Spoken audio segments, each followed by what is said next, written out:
오늘은 6.25 상기주일입니다. 오후 예배 때는 안보 특강도 준비되어 있는데 많은 분들 함께 하셔서 나라와 민족을 위해서 뜨겁게 기도하는 시간이 되기를 바랍니다. 6.25는 우리 역사에서 다시는 재현되어서는 안 될 비극입니다. 6.25 당시 군사력에 있어서 열세였던 우리나라는 그대로 밀려서 낙동강 방어선마저 무너진다면 우리나라는 사라질 위기 가운데 있었습니다. 그런데 많은 하나님의 사람들이 눈물로 기도했고 하나님이 은혜를 베풀어 주셔서 극적으로 유엔군이 참여함으로 말미암아 전세를 바꿀 수 있었습니다. 그러나 전쟁의 참화 속에서 잿더미 상태에서 우리나라는 아무 소망이 없었습니다. 그런데 오늘날 이런 선진국 대열로 우리가 참여하면서 경제 발전을 이룬 것은 하나님의 은혜입니다. 또한 앞으로 남북의 평화복음 통일을 이루어서 함께 하나님을 섬기며 함께 예수님의 재림을 예비할 이 모든 일들도 하나님의 은혜로만 가능한 일입니다. 우리는 이 은혜 하나님을 찾고 의지하고 뜨겁게 기도해야 될 줄 믿습니다. 우리도 하나님의 은혜 없이는 살 수 없습니다. 오늘 본문에서 사도 바울은 자신이 받은 하나님의 은혜를 이렇게 증거합니다. 그로 말미암아 우리가 은혜와 사도의 직분을 받아 그의 이름을 위하여 모든 이방인 중에서 믿어 순종하게 하나니. 바울은 예수 그리스도로 말미암아 은혜와 사도의 직분을 받았다라고 증거합니다. 근데 본문을 자세히 보면 바울은 우리가 은혜와 사도의 직분을 받았다 이렇게 표현하고 있습니다. 문맥을 살펴보면 분명히 바울 자신이 예수 그리스도로 말미암아 은혜와 사도의 직분을 받은 것이 분명한데 왜 내가 받았다라고 말하지 않고 우리가 받았다라고 말하고 있을까요? 성경학자들은 바로 이러한 사도의 표현이 자신을 낮추는 겸손의 표현이다 그렇게 이해합니다. 즉 바울은 한 번도 본 적이 없는 로마 성도들에게 편지하면서 자신이 사도의 어떤 그러한 직분을 드러내는 것이 아니라 무리의 가운데 한 사람으로 자신을 낮추는 겸양법을 사용하고 있다는 것입니다. 그러면 바울이 예수님으로 말미암아 받은 은혜와 사도의 직분, 이것은 어떤 의미입니까? 먼저 이 은혜와 사도의 직분을 별개의 것으로 보지 않고 이어지는 연결된 내용으로 해석하는 입장이 있습니다. 즉 바울은 예수님으로 말미암아 하나님의 은혜로 사도의 직분을 받았다는 것입니다.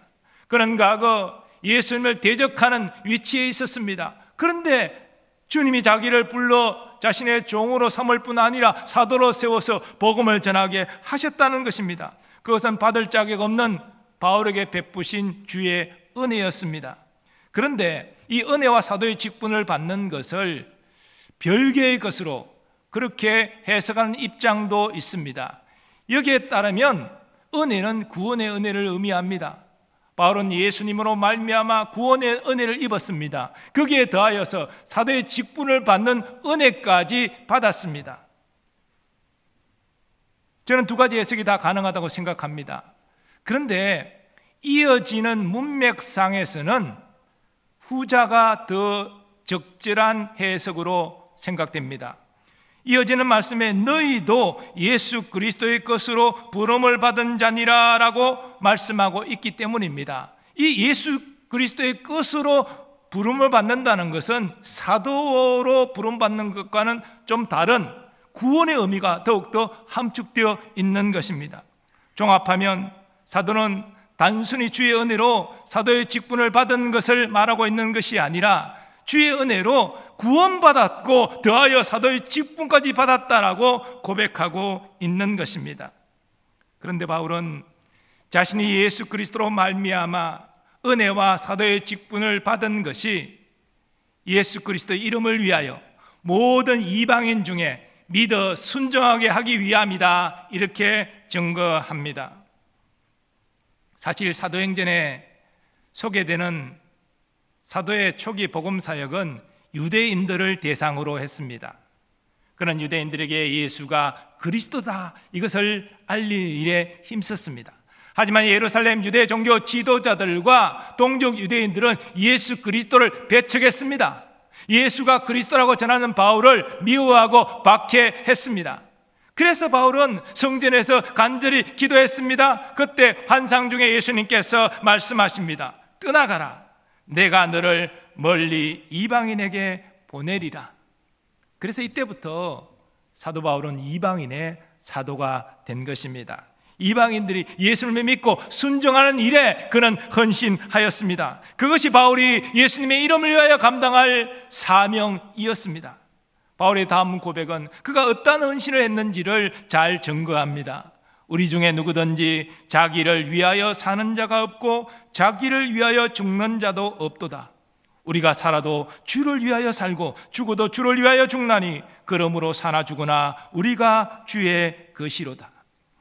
그리고 바울은 로마에 있는 성도들도 예수 그리스도의 것으로 부름을 받는 은혜를 입었음을 증거합니다. 너희도 그들 중에서 예수 그리스도의 것으로 부르심을 받은 자니라. 여기 그들 중에서라는 것은 이방인 중에서를 의미합니다. 로마라는 도시가 이방인이 중심이 된 도시이기 때문이지요. 그런데 그 이방인들 중에서 다수가 예수를 믿고 그리스도의 것으로 부름을 받은 것입니다. 이것이 참으로 놀라운 은혜가 아닙니까? 성사학자들은 이 로마에 있는 성도들, 사도들이 가서 복음을 전하지도 않았는데 거기에 자생적으로 예수 믿는 자들이 생겨난 것을 오순절에 성령 충만했던 베드로가 예수님의 죽음과 부활을 증거한 것과 연결시킵니다. 그때 로마에서도 오순절을 맞이해서 순례 온 자가 있었는데 그때 베드로의 말을 듣고 예수를 믿게 된 것이죠. 그리고 다시 로마로 돌아가서 그 예수님을 사람들에게 전했다는 것입니다. 그래서 이 예수 믿는 자들이 로마 안에 생겨났다는 것이지요. 오늘 말씀을 통해서 우리는 먼저는 우리의 구원이, 더 나아가서 우리가 직분을 받고 주의를 감당하는 것이 하나님의 은혜임을 깨닫게 됩니다. 사실 타락한 인간의 본성은 하나님의 주권을 부인하고 자신의 뜻을 따라 살고자 합니다. 첫사람 아담이 하나님의 뜻을, 하나님의 말씀을 생각지 않고 자신의 욕심에 이끌려서 선악과를 따 먹음으로 말미암아 그가 이 세상에 그 죄악을 가져온 것 아닙니까? 또한 아담의 아들 가인이 동생 아벨을 돌로 쳐 죽인 것도 하나님의 뜻을 생각하지 아니하고 자신의 분노에 휩싸인 결과였습니다. 아담의 후손들이 모여서 높은 탑을 쌓고 우리가 흩어짐을 면하자라고 했던 것은 하나님 중심의 나라를 이루기 위함이 아니라 사람 중심의 나라를 이루기 위함이었습니다. 지금 이 세상도 사람이 중심이 되고 사람이 최고라는 그런 인본주의 가치관이 득세하고 있지 않습니까? 더 나아가 구원도 도덕적인 그런 노력들을 통해서 과학의 발전을 통하여 이룰 수 있다라고 그렇게 확신하는 이 시대가 아닙니까? 그러나 성경은 구원에 대해서 무엇이라고 증거하고 있습니까? 성경이 증거하는 구원에 대하여 말씀드리기 전에 먼저 여러분이 한 가지 질문을 드려보겠습니다. 여러분은 구원의 주도권이 누구에게 있다고 생각하십니까? 하나님께 있다고 생각하십니까? 사람에게 있다고 생각하십니까? 여러분, 오늘날 많은 사람이 가치관을 품고 있는 것처럼 우리가 도덕적으로 선하게 살면, 과학이 발달하면 우리 스스로 구원할 수 있을 것이다 라고 생각하십니까? 또 여러분이 결단해서 스스로 예수를 믿어 구원받을 수 있다라고 생각하십니까? 사실 마지막 질문은 좀 혼란스러울 수 있습니다. 사실 예수를 믿는 것은 우리 의지적 결단이 들어가기 때문이죠. 그런데 성경은 타락한 인간은 자신의 육신의 본성을 따라 살지 하나님과 예수님을 향하여 선한 의지를 나타내지 못한다라고 증거합니다.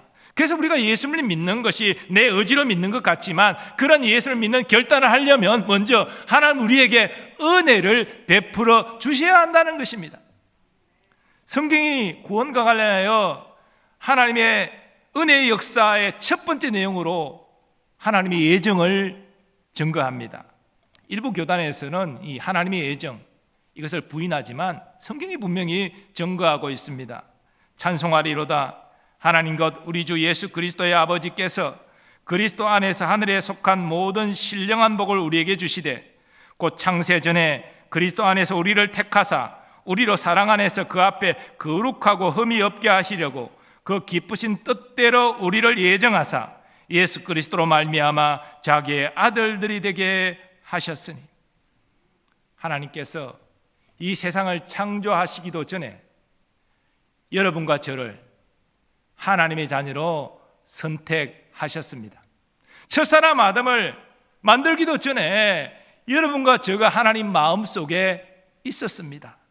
하나님께서 이 세상을 창조하시기 전에 나를 아시고 나를 자녀로 택하셨다. 이것이 얼마나 놀랍고 신비한 일입니까?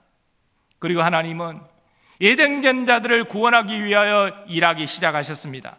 먼저 선지자들을 통하여서 그의 아들에 관하여 성경에 미리 약속하셨습니다. 사람들이 하나님께 구원자를 보내주세요 라고 외치지 않았습니다. 그들은 자신의 죄인됨을 깨닫지도 못하고 구원자의 필요성을 느끼지도 못했습니다. 그런데 하나님께서 구원을 계획하시고 그 구원을 이룰 구원자를 성경을 통하여 미리 약속하셨습니다. 창세기 3장 15절에 최초의 구원의 예고가 나왔습니다. 그런데 이것은 첫사람 아담이 범죄한 이후에 주어진 것입니다. 그리고 계속 하나님의 선지자를 통하여서 독생자 구원자가 이 땅에 오실 것을 말씀하셨고 그것이 성경에 기록되었습니다. 그리고 마침내 하나님의 때에 독생자가 오셨습니다. 때가 참에 하나님이 그 아들을 보내사 여자에게서 나게 하시고 율법 아래에 나게 하신 것은 율법 아래에 있는 자들을 속량하시고 우리로 아들의 명분을 얻게 하려 하심이라. 하나님께서 우리의 구원을 계획하셨고 예고하셨고 마침내 이루셨습니다. 이것이 하나님의 은혜입니다. 그런데 하나님은 독생자를 이스라엘 자손에게 보내십니다. 이스라엘 자손이 하나님과 언약을 맺은 하나님의 백성이기 때문입니다. 그런데 여러분, 성경을 통해 우리가 확인하게 되는 것은 하나님의 거룩한 백성이지만 하나님이 주신 율법을 지키지 않고 우상을 숭배하면서 하나님을 거슬렸습니다. 반역했습니다. 그래서 나라가 망하고 뿔뿔이 흩어지고 말았습니다. 예수님 당시도 나라가 없이 로마의 지배를 받고 살고 있었습니다. 그러나 하나님은 자기 백성을 버리지 아니하셨습니다. 그래서 구원자를 이 땅에 보내실 때 먼저 이스라엘 자손에게 보내셨습니다. 하나님의 은혜지요. 그런데 유대인들은 자기 백성에 오신 메시아이신 예수님을 영접하지 않았습니다. 사도 요한은 그 사실을 이렇게 증거합니다. 참빛 곧 세상에 와서 각 사람에게 비추는 빛이 있었나니 그가 세상에 계셨으며 세상은 그로 말미암아 지원받았으되 세상이 그를 알지 못하였고 자기 땅에 오매 자기 백성이 영접하지 아니하였으니. 예수님이 태어날 때 동방 박사는 유대인이 아니지만 아기 예수께 경배하려고 그 먼 길을 찾아왔는데 유대인의 왕이 났다는 소식을 들은 헤롯 왕은 엄밀히 사람을 보내 아기 예수를 죽이려고 했습니다. 예수님 피하실 수밖에 없었죠. 다시 나사렛에서 와셔서 장성하여 공생애를 시작하였으나 유대 종교 지도자들을 비롯하여 동족 유대인들이 예수님을 영접하지 아니했습니다. 오직 몇몇 갈릴리 어부들과 당시 소외받고 있던 그런 계층의 몇몇 사람들만이 예수님을 메시아로 믿고 따랐습니다. 그런데 사도 요한은 예수님을 믿는 것과 관련해서 이렇게 증거합니다. 영접하는 자, 곧 그 이름을 믿는 자들에게는 하나님의 자녀가 되는 권세를 주셨으니 이는 혈통으로나 육정으로나 사람의 뜻으로 나지 아니하고 오직 하나님께로부터 난 자들이니라. 하나님의 자녀 되는 것에 중요한 사실을 말하고 있는데요, 사람의 뜻으로 자기의 의지로 이루는 것이 아니다라고 말하고 있습니다. 하나님의 뜻으로 되는 것이다 라고 말하고 있는 것이죠. 즉 하나님의 은혜가 없다면 누구도 예수님을 알아보지 못하고 영접하지 않는다는 것입니다. 예수님도 같은 말씀을 친히 하셨습니다. 너희가 나를 택한 것이 아니요 내가 너희를 택하여 세웠나니 이는 너희로 가서 열매를 맺게 하고 또 너희 열매가 항상 있게 하여 내 이름으로 아버지께 무엇을 구하든지 다 받게 하려 함이라. 하나님의 자녀는 하나님의 은혜로 구원받은 것입니다. 우리의 믿음의 결단도 하나님의 은혜로 주신 선물입니다. 그러므로 사도 바울은 에베소 교회에 보내는 편지를 통해서 이렇게 증거합니다. 전에는 우리도 다 그 가운데서 우리 육체의 욕심을 따라 지내며 육체와 마음에 원하는 것을 하여 다른 이들과 같이 본질상 진노의 자녀이었더니 긍휼이 풍성하신 하나님이 우리를 사랑하신 그 큰 사랑을 인하여 허물로 죽은 우리를 그리스도와 함께 살리셨고 너희는 은혜로 구원을 받은 것이라. 여러분, 우리는 하나님의 은혜로 구원받는 것입니다. 그리고 우리에게 은혜로 구원하시는 것은 바로 하나님의 사랑 때문입니다. 하나님이 나를 사랑하셔서 나를 구원으로 예정하셨습니다. 독생자를 보내실 계획을 세우셨고, 그리고 마침내 독생자를 보내주셔서 복음으로 나를 불러 구원하여 주셨습니다. 그런데 이 구원의 순간을 우리가 조금 더 세밀하게 영적 순서를 따진다면 하나님께서 먼저 성령으로 나를 거듭나게 하십니다. 우리 영혼은 죽어 있습니다. 하나님을 알지 못해요. 예수를 믿을 수 없습니다. 그러나 우리의 죽은 영을 살리시는 것이 거듭남입니다. 그리고 하나님은 성령을 보내사 우리에게 회개하게 하십니다. 더 나아가서 예수를 구주로 알고 믿게 하십니다. 즉 우리는 하나님의 은혜로 거듭나 회개하고 예수를 믿어 구원받는 것입니다. 이것이 받을 자격 없는 죄인에게 베푸신 하나님의 호의 은혜라고 말하는 것이죠. 너희는 그 은혜에 의하여 믿음으로 말미암아 구원을 받았으니 이것은 너희에게서 난 것이 아니요 하나님의 선물이라. 우리가 믿음으로 구원받는다, 믿음으로 구원받는다 말은 하지만 정확하게 따지면 믿음에 의하여 구원받는 것입니다. 그럼 이 믿음은 어디서 오는 것입니까? 하나님의 은혜 때문에 오는 것이죠. 그래서 우리는 은혜 때문에 구원받는 거예요. 그 은혜로 말미암아 선물 받은 믿음으로 말미암아 우리는 구원받는 것입니다. 그럼 우리의 구원의 주체는 우리가 아니라 하나님이신 것이죠. 우리는 하나님과 주 예수 그리스도의 은혜를 깨닫고 감사하면서 주의 영광을 위하여 사는 것이 마땅한 것입니다. 그런데 여러분, 우리가 구원받는 것뿐 아니라 우리가 직분을 받고 주를 섬기는 것도 주의 은혜입니다. 사도 바울은 자신이 사도의 직분을 받고 복음을 전하는 것이 예수 그리스도로 말미암는 하나님의 은혜임을 본문에서 고백하고 있습니다. 과거 자신은 예수 믿는 자 박해한 일에 앞장섰던 사람입니다. 저 먼 다메섹까지 가서 예수 믿는 자 끌고 오려고 살기 등등에 가던 사람입니다. 그런 그에게 부활하신 예수님이 나타나셔서 그를 복음을 전할 사도로 세우셨습니다. 이것은 바울의 생각 속에 없던 것입니다. 계획 속에 없던 것입니다. 그런데 그런 일이 일어난 것이죠. 이것이 주의 은혜입니다. 그래서 바울은 고백합니다. 나를 능하게 하신 그리스도 예수 우리 주께 내가 감사함은 나를 충성되이 여겨 내게 직분을 맡기심이니 내가 전에는 비방자요 박해자요 폭행자였으나 도리어 긍휼을 입은 것은 내가 믿지 아니할 때 알지 못하고 행하였음이라. 우리 주의 은혜가 그리스도 예수 안에 있는 믿음과 사랑과 함께 넘치도록 풍성하였도다. 아멘. 주의 은혜로 회심하고 주의 은혜로 직분을 받은 바울의 삶은 완전히 변화되었습니다. 그는 주와 복음을 위하여 기쁘게 인내하면서 생명 걸고 헌신하였습니다. 바울이 로마에 있는 성도들에게 너희도 예수 그리스도의 것으로 부름을 받았느니라 하는 말씀 속에는 너희가 은혜로 구원받았고 너희가 성도라는 직분을 받은 것도 주의 은혜이니 너희도 나처럼 주의 영광을 위하여 사는 것이 마땅하다. 이것을 지금 말하고 있는 것입니다.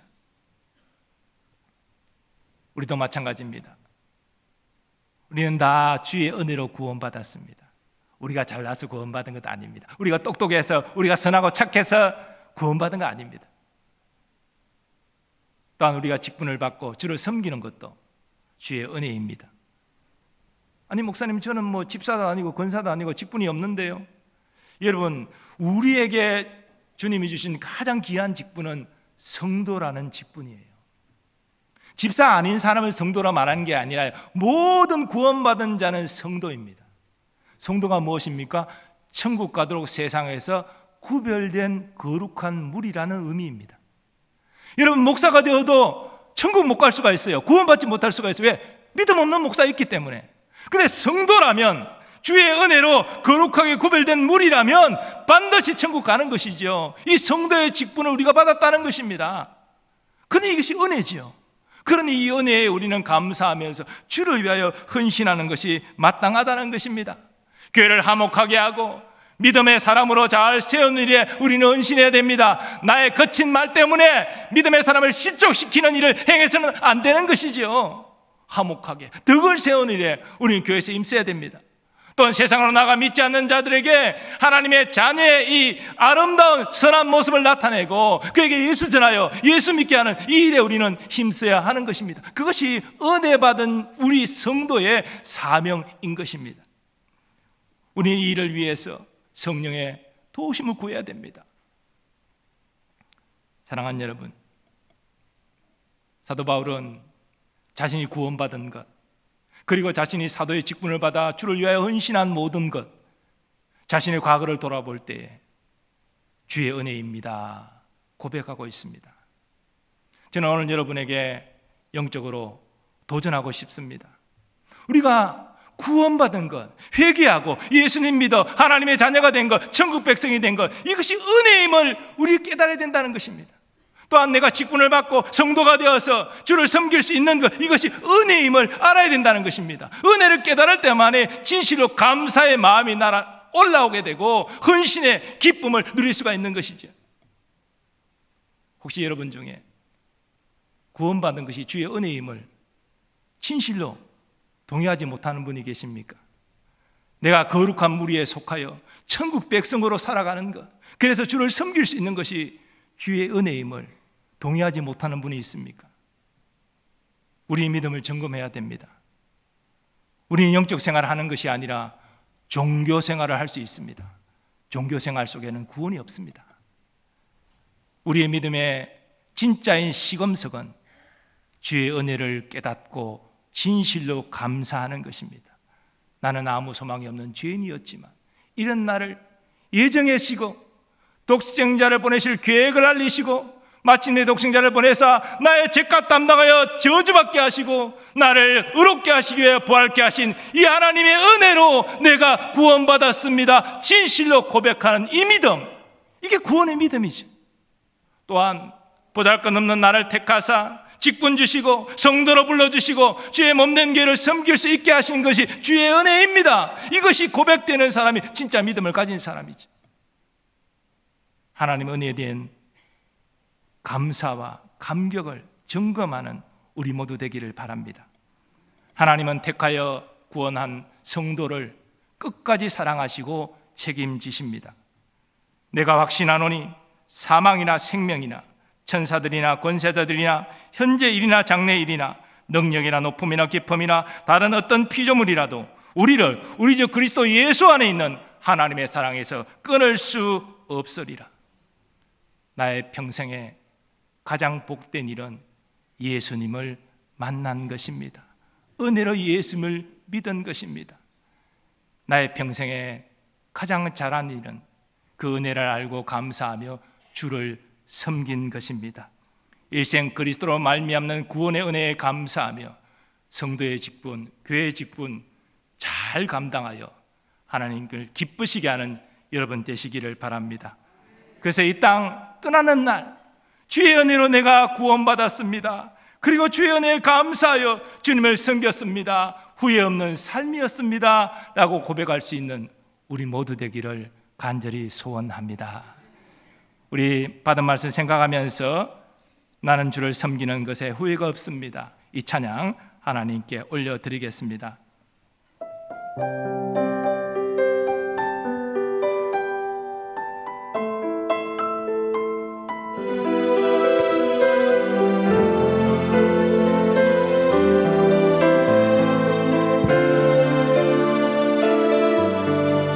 나의 평생에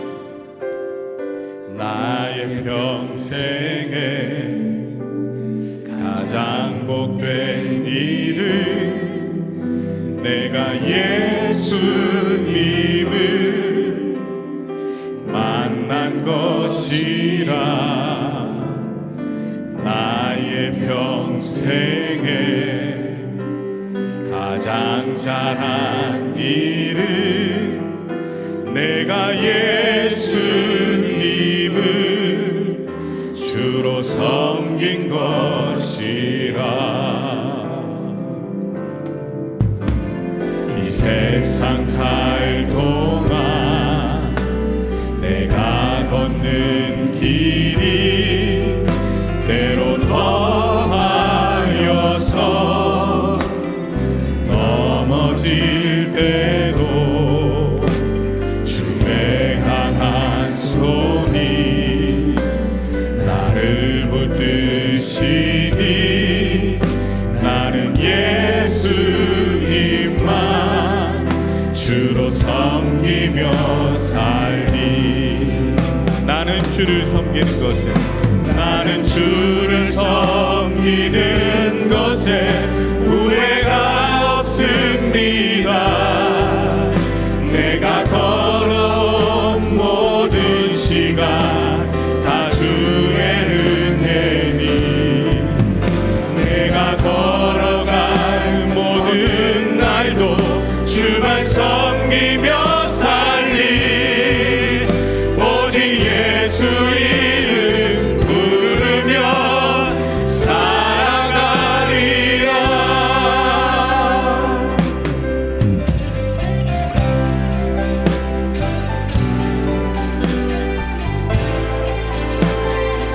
우리 다 일어나셔서 고백하고 찬양하겠습니다.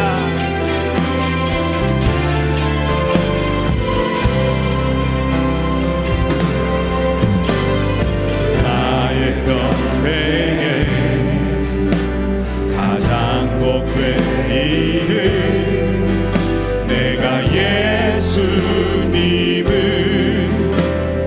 만난 것이라.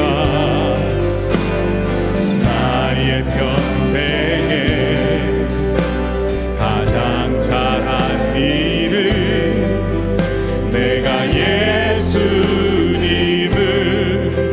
주로 섬긴 것이라.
감사하기를 원합니다.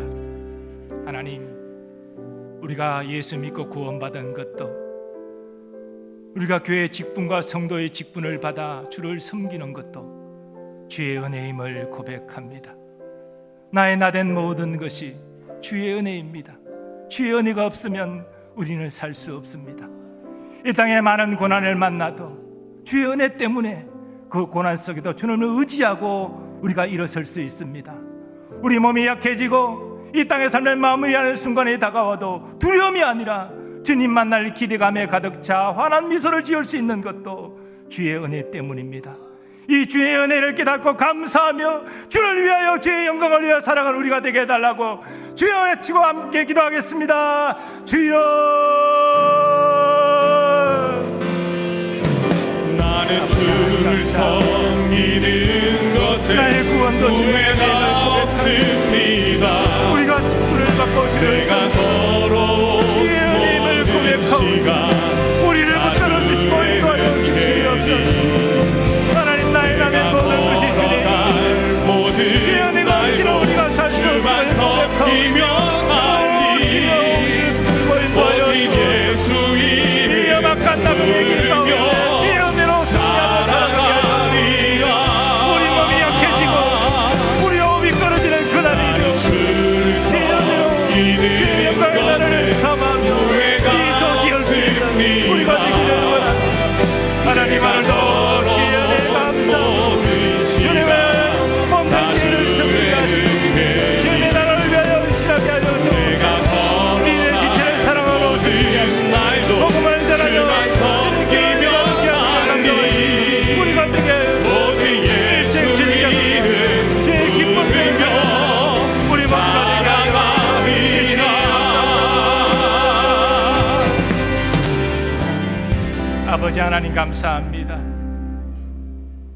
허물과 죄로 죽었던 우리가 예수 믿어 구원받은 것 주의 은혜임을 고백합니다. 우리가 교회 직분을 받고 성도로 구별되어 주님을 섬길 수 있는 것도 주의 은혜임을 고백합니다. 이 땅에 때로는 원치 않은 고난을 맞이하지만 낙심절망하지 않고 주님을 찾고 의지하게 하시는 것 주의 은혜임을 고백합니다. 육신이 약해지고 이 땅의 삶을 마무리할 날이 가까워오지만 두려움이 아니라 주님을 만날 기대감 속에 환한 미소를 지을 수 있는 것 주의 은혜임을 고백합니다. 우리 모든 성도들 은혜를 알고 은혜에 감사하여 헌신하는 주의 백성들 되게 하여 주옵소서. 주님과 동행하며 주님의 은혜와 은총 안의 일생 하나님께 영광 돌리는 삶을 살게 하여 주시옵소서. 이 시간 믿음으로 선포합니다. 우리의 삶과 우리의 자녀와 우리 가정을 얽매이는 모든 어둠의 세력들 예수 이름으로 물러가게 하여 주옵소서. 우리 자녀들의 학업과 진학과 취업과 결혼과 잉태와 출산의 모든 것들 주여 인도하여 주옵시고 특별히 믿음의 길로 주여 인도하여 주옵소서. 또한 군복무 중인 우리의 자녀들 건강하게 국방의 의무를 다하고 가정으로 돌아올 수 있도록 주님 도와 주시옵시고 선교사님들과 그 가족들 안보하여 주셔서 복음의 능력으로 귀한 사명 감당하게 하여 주옵소서. 6.25 상기주의를 맞이해서 어둠 속에 있던 우리나라에 구원의 빛을 주시고 6.25 참상을 이겨내게 하시고 오늘의 경제대국을 이루게 하신 것이 주의 은혜임을 고백합니다. 산정한 많은 문제도 주의 은혜로 잘 풀어가게 하여 주옵시고 특별히 남북의 평화복음 통일을 주의 은혜로 이루어서 함께 하나님을 섬기고 주의 재림을 예비하는 선교민족으로 쓰임받게 하여 주시옵소서.